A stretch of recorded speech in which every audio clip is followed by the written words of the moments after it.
Dad, what's wrong with the telly?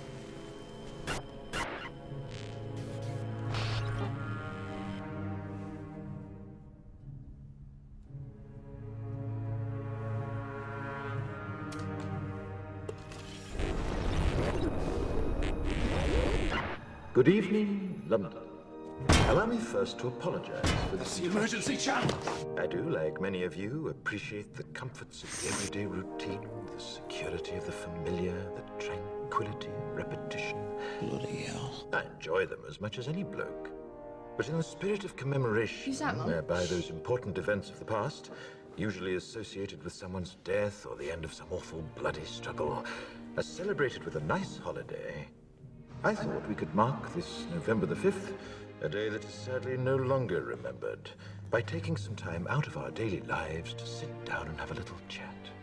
There are, of course, those who do not want us to speak. Let me think, just let me I think. suspect even now, orders are being shouted into telephones, and men with guns will soon be on their way. It's Chancellor Sutler. Damn it! Why?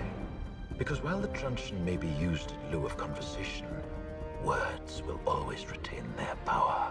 Words offer the means to meaning, and for those who will listen, the enunciation of truth. And the truth is, there is something terribly wrong with this country, isn't there? You designed it, sir. You wanted it foolproof. You told me every television in London. Cruelty and injustice, intolerance and oppression.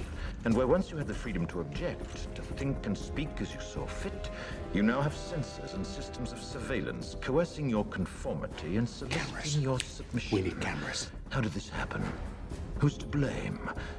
Well, certainly there are those who are more responsible than others, and they will be held accountable.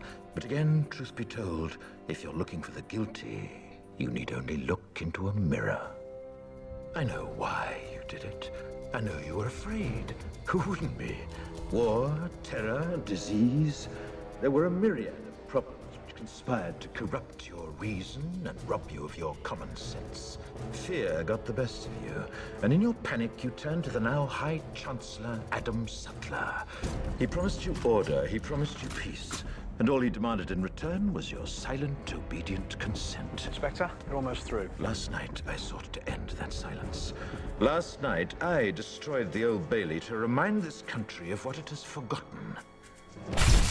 More than 400 years ago, a great citizen wished to embed the 5th of November forever in our memory. His hope was to remind the world that fairness, justice, and freedom are more than words. They are perspectives.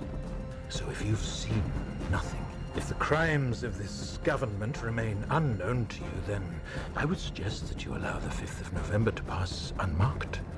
But if you see what I see, if you feel as I feel, and if you would seek as I seek, then I ask you to stand beside me 1 year from tonight, outside the gates of Parliament.